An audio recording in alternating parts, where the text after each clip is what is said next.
One of my last major assignments was to do the identification of the victims from 9/11. Seeing people who had been killed in terrible, terrible ways gave me the feeling that there were real evil in the world. No human being could be this evil just by themselves. I was born and raised in the Bronx in New York City. Like any other good Jewish boy, I would go to Hebrew school. We were leaving school at 3 o'clock and we just happened to run into these Catholic schoolgirls. They just started berating us, calling us names and punching some of the other boys. And they were calling us Christ killers. The only Christians I imagined were Catholics. I knew the Catholics knew the New Testament, that was their Bible, and I just felt that this was a very anti-Semitic book, that this had nothing to do with Judaism. If anything, it had to do with beating up the Jews or getting the Jews. That was my understanding as a young child growing up in the Bronx. I studied dentistry at NYU. After graduating, I became associated with the Office of the Chief Medical Examiner in New York City, and I learned about forensic medicine and forensic dentistry. I had 4 shields as the Chief Dental Consultant for the City of New York, which is a very, very high Chief of Detective shield.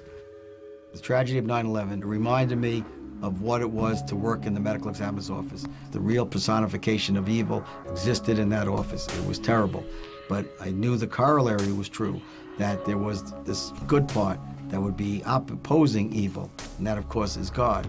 One day, of all things, I have a patient, and she was so sweet and so nice. We just hit it off right away. Maybe we should get married and have a nice religious ceremony. And my wife had been brought up Catholic. I was at a loss at who was going to perform the ceremony. And my friend said, there's this church on the Upper West Side, and the associate rector is named Steve Pogoloff.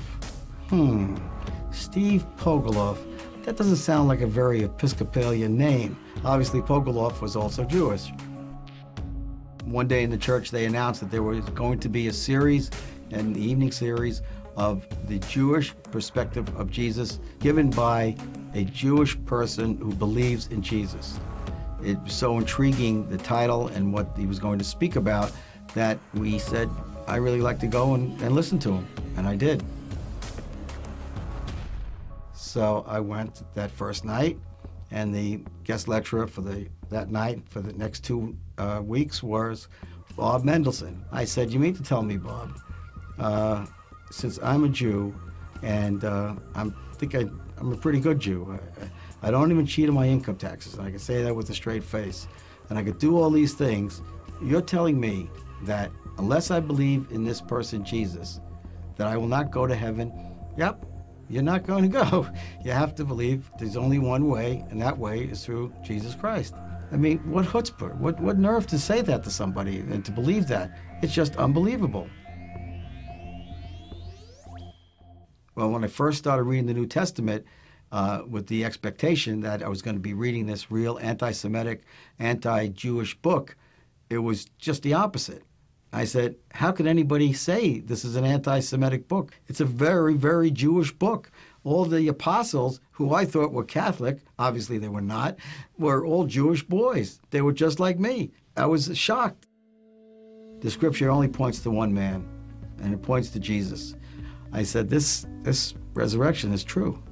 With all the archaeology and all the technology and everything that we have, nobody's ever come forward with any evidence that there was a body and the body was found. Very, very, very difficult to get rid of a body. Well, if the resurrection is true, well, then everything he said has to be true. I couldn't get away from that fact that therefore this indeed was the Messiah that had been promised and is promised to the Jews. And I believed it, and I believed he was the Messiah, and I let him into my life, and I let him lead me, and I try to, as best I can, as a human being, to follow him. It's always a struggle, but I try to do what I know that Christ would want me to do and what I should be doing. Many people don't like the truth, and they want to keep the status quo that they know and prevent the truth from coming in and disrupting their way of life. There's no question that there was a change in me. I did have a tendency to curse and get angry. My children are 26 years old, and they never heard me curse. Never heard me curse. Jesus is my Lord and my Messiah.